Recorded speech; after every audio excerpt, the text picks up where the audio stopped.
I don't miss playing because I went straight from playing into coaching. Those days might come. I would have those days, I should say. Some careers explode into greatness. Patrick Ewing's climbed there and then tripped me inch by inch, like a force determined to reshape the world around it. Before the NBA stardom, before the iconic battles in Madison Square Garden, Ewing was a boy stepping off a plane from Kingston, Jamaica, arriving in the United States at age 11, discovering a game he had never played, yet destined to master. In Cambridge, Massachusetts, he rose, literally, into a 7-foot phenomenon, becoming one of the most heavily recruited high school players in the nation, and later the tower at the center of Georgetown's dominance. Soon the NBA would feel that same force. An 11-time All-Star, a franchise cornerstone, a defensive nightmare, Ewing shaped an era with intensity carved from discipline, not hype. This is the journey of a giant who wasn't handed greatness. He built it, piece by piece, moment by moment. Stay with me, because the life of Patrick Ewing is more than legendary. It's transformational. Patrick Aloysius Ewing was born on August 5, 1962, in Kingston, Jamaica, a city pulsing with heat and music, like a drum that never stops beating. As the fifth of 7 children in a hardworking household, he grew up grounded in discipline and humility. In those early years, basketball wasn't even a whisper in his mind. Instead, he sharpened his instincts through cricket and soccer, moving across the field with the quickness of a boy learning to outpace his world. His life shifted dramatically when his mother left for the United States in 1971, seeking a steadier future. One by one, the family followed her, and by January 1975, 12-year-old Patrick stepped into the freezing air of Cambridge, Massachusetts, a shock as sudden as stepping from fire into snow. Everything felt foreign, the cold, the accents, the unfamiliar faces. Yet it was in this new world that he found the game that would define him. At the achievement school, he picked up a basketball for the first time, awkwardly, like holding an object that didn't yet belong to him. But beneath that awkwardness was a spark waiting to flare. Patrick grew quickly, rising to 6 feet 6 inches by 8th grade and catching the attention of Coach Mike Jarvis, who saw not just potential, but promise. Under Jarvis's guidance at Cambridge Rindge and Latin, Patrick began his ascent. The path wasn't smooth. His Jamaican accent drew taunts from opposing fans, their words sharp as thrown stones. But instead of breaking, he absorbed their hostility and turned it into fuel.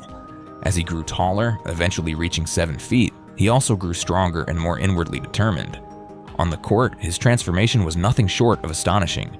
He led his high school team to a dominant 74-1 record and 3 state championships, becoming the first high school player ever invited to the U.S. Olympic trials, a sign that his talent was too large to contain. Through it all, Patrick became more than just a towering athlete. He became a symbol for young immigrants, proof that hardship could forge strength and displacement could give rise to greatness. So when college offers poured in, he chose not the loudest program, but the right leader, Georgetown University under Coach John Thompson. It was a decision born of humility and loyalty. The moment the boy from Kingston stepped fully into the path that would one day make him a legend.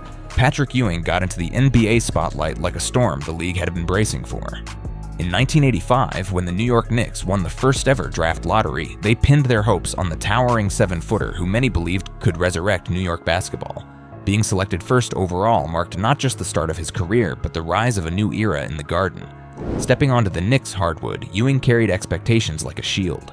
His rookie season was a trial by fire, bruising battles, unyielding media attention, and a city scrutinizing his every move.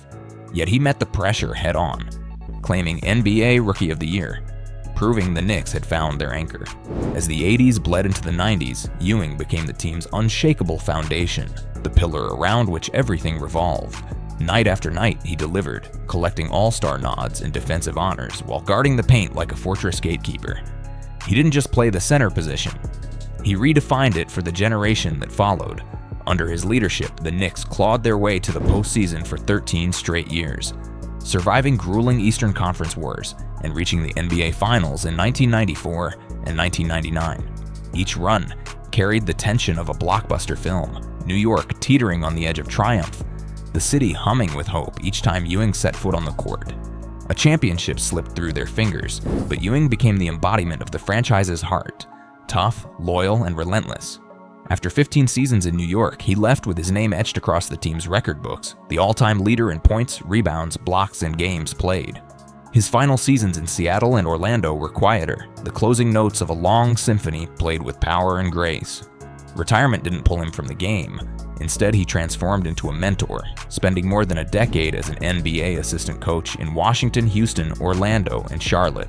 His guidance, steady and battle-tested, resonated with younger players who had grown up admiring him. Then, in 2017, his journey came full circle. He returned to Georgetown, not as its legendary center, but as its head coach, reclaiming his roots while shaping the next generation. In 2021, he led the Hoyas to a Big East tournament championship, a victory that felt like a flicker of the glory he once brought as a player. His legacy, already secure, became immortal in 2008 when he entered the Basketball Hall of Fame, the perfect crown on a career built on power, discipline, and resilience. And even decades after his playing days, Ewing's bond with New York endured. In 2024, he returned once more, this time as a basketball ambassador, stitching himself back into the fabric of the franchise he carried for so many years, like a final thread completing a timeless tapestry. Behind Patrick Ewing's towering presence lived a quieter story, one unfolding in the fragile territory of the heart, as delicate as glass beneath a giant's hand. In the early 1980s, he met Rita Williams, a driven Howard intern, and their connection felt almost destined. Their relationship survived distance and rising fame until they married in 1990, stepping into a life where love and pressure coexisted. As his NBA career soared, the strain slowly grew. Rita held their home together, raising Patrick Jr., Randy, and Corey, while Ewing lived on the road. By 1998, their marriage ended quietly, with Rita dismissing rumors and keeping the focus on their children. After the divorce, whispers linked him to Heather Errico, a Knicks dancer, though nothing was confirmed. The rumor faded quickly, and Ewing chose silence, guarding his private life like he guarded the paint. Through it all, his devotion to his children never wavered. He and Rita continued co-parenting with stability and unity. In the years that followed, Ewing kept his romantic life private, avoiding spectacle. And though he's remembered for dominance on the court, his personal life reveals a man shaped by love, heartbreak, and resilience, navigating the tender spaces behind the legend. Just as Patrick Ewing conquered the hardwood with quiet power and towering presence, another story rose behind him, one not told in box scores but in boardrooms, contracts, and investments. If his dominance on the court made him a legend, what he built off it made him an empire. Patrick Ewing's journey to wealth began the moment he entered the NBA, but the fortune he eventually shaped stretched far beyond the arena lights. His financial rise unfolded like a steady climb up a mountain, deliberate, forceful, and impossible to ignore. He stormed into the league in 1985 with the impact of a seismic event. The New York Knicks didn't just draft him, they committed to him. His debut contract, a groundbreaking $17 million over 6 years, with the potential to surpass $30 million over 10, made him the highest paid rookie in NBA history at the time, a statement as loud as any slam dunk. And Ewing proved every penny worthwhile. At his peak, he earned over $18 million in a single season, and by the end of his NBA career, he had accumulated an astonishing $125 million in salary, a testament to his longevity and dominance. Even as his playing years wound down, the money flowed. In 2000, he signed a 4-year, $55 million contract with the Seattle Supersonics, showing that even near sunset, his value stayed bright. Yet his wealth was never built on basketball alone. Ewing understood the currency of his name and shaped it like a craftsman forging steel. He secured endorsement deals with global brands like Adidas and Spalding, adding millions while expanding his cultural footprint. Then, in 1991, he made a bold entrepreneurial leap with Ewing Athletics, his own sneaker company. The line gained cult status in the 90s before roaring back in its 2012 relaunch, not just a business, but a physical expression of his identity off the court. Ewing also expanded his wealth through real estate, building a portfolio as formidable as his post-game. His holdings included a 10,000 square foot mansion in Potomac, Maryland worth around $7 million, and a New Jersey estate purchased for more than $6.3 million, later turned into a rental investment. Strategic moves like these solidified his long-term financial power. When he left the court, he didn't slow down. He shifted into coaching, turning passion into profit. As head coach at Georgetown, he earned $3 to $4 million per year, adding another major income stream to his portfolio. By the mid-2000s, estimates placed his net worth between $75 million and $160 million, a range built on NBA earnings, coaching salaries, real estate, business ventures, endorsements, and the enduring success of his sneaker brand. Naturally, a life that Big needed homes to match. His East Coast mansions reveal the quieter side of his triumph. each one a testament to how he turned victory into territory, shaping spaces as commanding as his presence in the paint. His most striking estate rose in the elite haven of Potomac, Maryland, a sprawling 10,000 square foot mansion worth about $7 million. Tucked behind long driveways and towering trees, the property stands like a fortress designed for modern royalty. Its stone exterior and sweeping architecture mirror Ewing himself. Solid, grounded, and impossible to ignore, it was more than a home. It was a declaration that the boy from Kingston had climbed into the realm of giants. But his story didn't end at one palace. Ewing expanded his domain with a second estate across the river, a New Jersey mansion purchased for over $6.3 million. If Maryland whispered calm, this home hummed with strategy. Ewing later turned it into a rental investment. A move as calculated as a veteran reading the court before delivering a perfect pass. This wasn't wealth for display. It was wealth in motion. Together, these two properties stand like twin pillars of his real estate empire, one a sanctuary fit for a Hall of Famer, the other a deliberate financial power play. Both were built with the same discipline and foresight that defined his career. Off the driveway, his spending found a new gear. His cars, like the man himself, carried a quiet authority, the kind of luxury that doesn't beg for attention but commands it, the way a towering center commands the paint. His collection began with the crown jewel of prestige, a Rolls-Royce, the unmistakable symbol of wealth. Models from the era he owned often reach well into the hundreds of thousands, with refurbished classics like the one he later gifted valued between $150,000 and $300,000, depending on condition and customization. Owning a Rolls speaks volumes, and but giving one away speaks even louder. And that's exactly what he did. In a gesture as grand as any dunk he ever threw down, Ewing and Michael Jordan surprised longtime Wizards assistant John Bach with a refurbished 1980s Rolls-Royce.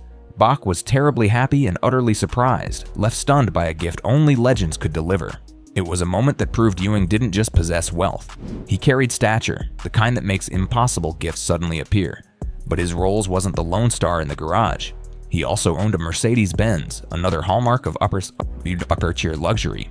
High-end Mercedes coupes and sedans, the kind favored by elite athletes, typically cost between $100,000 and $200,000, depending on trim and engineering.